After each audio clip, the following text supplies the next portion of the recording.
revolucionários e para essas visões dentro desses países. Por isso que a ideia aqui dos americanos em reconstruir a Alemanha era tão importante. Para quê? Para não dar terreno fértil para esse tipo de gente que gostava daquilo ali. Mas a maioria não queria. Por quê? Você perdeu sua autonomia, você perdeu sua liberdade, você deixou de existir como povo. Você simplesmente é parte de um império. Você foi dominado.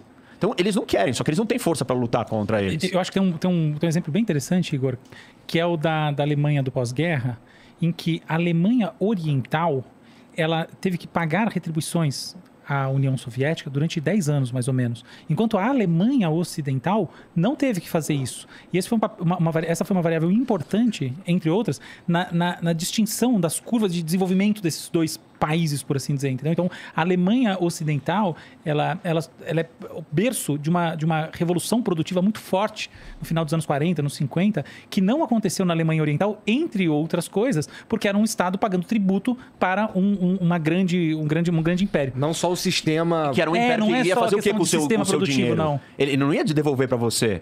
Não. Ele tinha um projeto imperial. O quê? Eu preciso me armar muito mais, eu preciso gastar dinheiro com armas, porque eu preciso conquistar o próximo território. É diferente disso daqui. Esse projeto aqui, ele não é expansionista por essência. Ele não está querendo invadir a Ucrânia. Isso que eu queria que você comentasse. Quando eu falei... A expansão da OTAN não é sobre invadir a Ucrânia, dominar os ucranianos e falar assim, agora vocês são forçados a ser da União Europeia. Pelo contrário, é difícil você entrar para a OTAN e você entrar para a União Europeia. Não é assim, não é assim. Você não quer? Tá bom, você não quer. É só se você quiser. Não, se você quiser é muito difícil entrar. Isso, você tem que preencher um monte de requisitos, você tem que fazer um monte de coisa direita. A Turquia nunca conseguiu entrar. E ela quer entrar. Hoje talvez não queira mais, mas ela quis entrar durante muito tempo. Então, isso daqui é voluntário, essa aliança. Ah, mas ela é uma aliança militar. É, claro que ela cerca. Por quê? Porque a gente vive num mundo de terra de ninguém. Não dá pra você só virar e falar assim, não, eu não tô dizendo, não, o Ocidente é só perfeito. Não, o Ocidente não pode ser ingênuo a ponto de só ficar calado, quieto, esperando o próximo passo do inimigo, porque aí é tarde demais. Então, o Ocidente também tem que ter movimentos proativos de firmeza, respeitando algumas coisas. Eu não vou invadir um outro país para falar que ele vai ser parte da minha aliança. Se ele quiser se juntar a mim, ok, eu vou olhar e vou aceitar. Então é voluntário, isso daqui é uma diferença gigante. 2, mas o Ocidente não invade outros países? Invade. Claro. Invade, e algumas das justificativas para essas invasões não são justificáveis, ou não pararam de pé. Né? Por exemplo, a invasão do Iraque. Não parou de pé. E tá bom, tinha uma justificativa ali. Mas tem um elemento em jogo aqui. E eu não estou defendendo, eu estou trazendo informação para que as pessoas possam compreender quais são as distinções. Senão não precisa ouvir. Senão é visão ideológica. Eu amo aquilo, odeio o outro. Democracia e não democracia. A Ucrânia é uma democracia. A Rússia não é. Uma não democracia está invadindo uma democracia. Isso é inversão da ordem. Os Estados Unidos invadiu o Iraque? Tá aqui. Invadiu. O Iraque não era uma democracia. E lembra da regra, né? Democracias não entram em guerra, democracias. Mas por que isso faz diferença? Porque o projeto de uma democracia em guerra é diferente. Como assim? Quem vai para a guerra na democracia? A população. Quem vai para a guerra na ditadura? A população. Mas na democracia, o que acontece quando você não gosta da guerra? Você tira aquele cara do poder. Assim. Ele perde a popularidade e ele sai fora. Você tem eleições e a população fala assim, eu não quero mais os meus filhos morrendo. Eu não quero mais pagar imposto por uma guerra idiota e inútil. Guerras são impopulares num regime onde você pode falar o que você acha. Na Rússia, pode ser impopular quanto for. Os Estados Unidos mais ou menos gosta de o povo lá curtir uma guerrinha. Olha o que aconteceu na Guerra do Vietnã. A guerra aconteceu, durou um tempão, mas as manifestações, o protesto foi uma tragédia politicamente. E a população respondeu. Isso não existe aqui. Mas a gente tem nos Estados Unidos lá, eu entendo que não existe aí, mas nos Estados Unidos lá, acontece, por exemplo, existem antes do Trump, o Obama, tudo bem, todo mundo curtiu Obama, tal, não sei o quê, mas parece que vai chegando na época de eleição ali, eles arrumam os probleminha com os outros, não acontece isso? Isso é um movimento político, que você, pra você distrair das questões domésticas, você acha um inimigo externo, e aí você une a família com um problema que aquele não é um estranho, é um estrangeiro. Que é diferente do estranho, né? Os brasileiros, a maioria são estranhos entre nós, mas somos da mesma família. O estrangeiro não, é outra coisa. Então, essa é uma jogada política que existe. Mas guerras em democracia são difíceis de sustentar. Muito difíceis. Porque a população vai dar pitaco. Esse é um ponto. Depois, você vai gastar e as pessoas não querem pagar mais. Porque quem paga pela guerra? Sou eu. Pagando imposto, você. Na Rússia, você não tem opção. Você nunca pode criticar o imposto que você está pagando.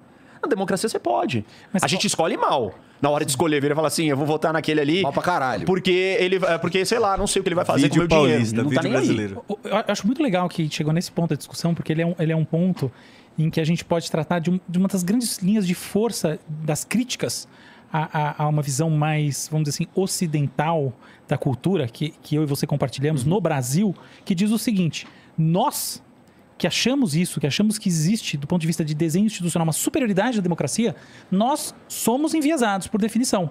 Porque nada nos garante que exista essa legitimidade, essa superioridade da democracia sobre os outros regimes. E quando os Estados Unidos invadem o Iraque, do ponto de vista de um marciano, o que está acontecendo é uma violência baseada em fake news tão grande quanto a da Rússia invadindo a Ucrânia. Como que a gente responde para isso? Primeiro assim, tem uma... Coisa que eu não concordo. Não, tem uma parte do que você falou. Tem uma parte do que você Pelo falou. que você tá falando aí, basicamente, a humanidade assumiu que a democracia é o que há e foda-se o resto.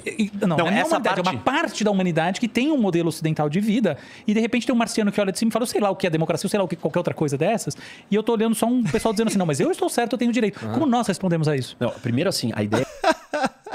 Gostei do Marciano. Eu sei lá o que é democracia, essas loucuras que vocês criaram aí, pô, sai fora. É de que a democracia não é a forma de governo superior do ponto de vista moral, ela é uma falácia. Porque a gente não teve outro modelo não democrático onde todas as pessoas são tratadas com igualdade. Só a democracia dá a mesma voz pra você, pra mim, pra ele e pra qualquer outra pessoa. Óbvio que eu concordo. É esse o princípio. Na prática, a gente vai ter problema de implementação. É outra história. Mas veja bem, mas assim, independente de concordar como nós organizamos esse raciocínio de uma forma que ele tenha legitimidade, a gente tem que dizer, nós somos certos. Primeiro a gente tem que falar de desenho, depois a gente tem que falar de prática. Vamos falar de desenho. Concordei. Vamos falar de desenho. Qual é a regra? A regra é, eu vou dar direitos iguais e voz igual pra todo mundo. Ok.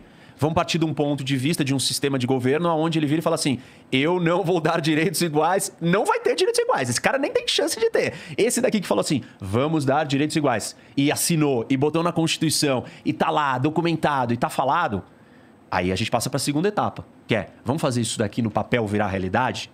Aí nós temos um monte de dificuldade. Mas esse cara daqui, ele nem passa para a segunda etapa, porque nem está sendo cogitado. Então, ele nunca vai acontecer. A democracia é um processo em construção. É uma materialização de um ideal onde todo mundo é tratado igual, todo mundo tem os mesmos direitos, as mesmas responsabilidades. Ela acontece na prática? Claro que não, mas aí, desculpa, não é só democracia, gente. Meu, nada que você fala que você quer fazer do dia, da hora que você acorda até a hora que você vai dormir, acontece na prática, por problemas seus e problemas externos. Então, assim, nós temos que tomar cuidado para a gente não relativizar tudo num ponto de transformar todas as coisas impossíveis, e se ela é impossível, ela não serve para nada. O mundo ele é medido em graus. Existe um grau de corrupção, existe um grau de crime, existe um grau de imoralidade, existe um grau de sacanagem. Mas, Roque, aterrissando naquilo que você estava dizendo, como que o fato dos Estados Unidos serem um país democrático torna esse país, do ponto de vista institucional, moral, como a gente quiser, superior e mais legítimo a fazer uma invasão do Iraque do que um país não democrático invadindo um país democrático? Essa é a grande questão. Existem invasões feitas por países democráticos que não são legítimas. Não, ponto. Isso eu sei. Ponto. A do Iraque não é. Ponto. Então, mas por que ela é mais legítima ou ela não é? Ou esse argumento, no fundo, não era um bom argumento? Não. Para o Iraque, para situações pontuais, elas são erradas. A proposta é o seguinte, eu acho que o Iraque era, como se diz em inglês, um grande burden na região como um todo, tá? Um país... Não, ele cometeu um monte de erros, mas esse não é o ponto. E terrorismo internacional, eu não preciso nem entrar nisso aí. Isso, a gente tinha um contexto. A gente sabe muito bem, difícil de você falar desse assunto. Atacando... Então, isso, é difícil de falar desse assunto. Mas como a gente responde para quem diz isso? Pela seguinte maneira, no geral, a democracia acerta e defende muito mais princípios que nos outros regimes não democráticos sequer existem. Sequer foram colocados na mesa para ser discutido e para ser respeitado. Não tem essa discussão. Não existe essa discussão dentro da China ou da Rússia. Do seguinte tipo, o que vocês pensam? Não me importa o que vocês pensam. Eu sei o que você tem que pensar, eu sei o que é melhor para o país, eu não quero ouvir vocês, eu vou entrar em guerra. Se você não gostar, se calem, por favor. Daqui 4 anos eu não tenho que dar satisfação para vocês. E não é assim na democracia. Aí você fala assim, mas a democracia americana, ela erra. Ela erra, claro que ela erra. Todo mundo tem teto de vidro. A Suécia erra? A Noruega erra? Tem violação de direitos humanos na Noruega e na Suécia? Tem. Em que escala? Muito mais baixo que no muito Iraque. menor do que o resto do mundo inteiro. Se a gente pegar os rankings de quase tudo de melhoria do mundo, esses 4 países aqui, Dinamarca, Noruega, Suécia e Finlândia, são sempre os 4 primeiros. É o mundo perfeito, é o paraíso na Terra. Mas eles são paraíso Só não de é pelo verdade. clima, né? Quem conhece, conhece. Não é paraíso de verdade, porque eles também erram. Mas o grau de erro deles é muito menor do que o grau americano. Mas o grau de erro do chinês, do russo, é infinitamente maior do que o americano. Então, assim, quando a gente está lidando com problemas dessa magnitude, nós vamos ter que olhar para o detalhe do grau. Mas esse grau de erro, essas coisas, é tudo sobre uma perspectiva... Acho que essa é a pergunta do outro mano, né? Do Álvaro. É tudo uma perspectiva dos seus valores, né? Dos nossos valores ocidentais, né? Não necessariamente dos valores deles. Esse que é o ponto, né? Existem invasões americanas que são catastróficas e erradas? Existem. Mas elas são parte do jogo do que você me falou. Então não tem moral, que você me perguntou aqui. Então, não tem bonzinho e mal aqui nessa história. Tem uma parte da história que não tem mesmo. Por quê? Porque o sistema está construído e desenhado de um jeito que é cada um por si, salve-se quem puder. Posso fazer um... Mas aí tem outros elementos morais. Porque você não pode só conduzir o sistema desse jeito. Senão a gente já teria tido, por exemplo, Terceira Guerra Mundial. Por que quando os Estados Unidos invadem... Assim, eu entendo que a invasão dos Estados Unidos ao Iraque, ela tem uma característica diferente dessa invasão da Rússia à Ucrânia. Quais são essas características? Eu acho que é bem importante a gente colocar elas. Então, e atrelado a essas características das diferentes invasões também, por que quando os Estados Unidos invadem o Iraque, a gente não tem toda essa repressão aos Estados Unidos como a gente está vendo da Rússia à Ucrânia? Primeiro que a gente teve o anti-americanismo na invasão pós-Iraque é gigante. Os europeus, os alemães, os franceses, assim, o mundo inteiro foi contra a invasão do Iraque. Mas ninguém fez sanção, as paradas assim sinistras, né? Claro que não. Ele tem razão. Não fizeram sanção, porque quem vai fazer sanção? Você vê que aí existe realmente... Assim, vocês têm que entender uma coisa. O mundo é conduzido... Eu não quero defender a Rússia. Não. Eu tô tentando trazer aqui. O mundo é conduzido entre um equilíbrio de força e moralidade. Tem horas que você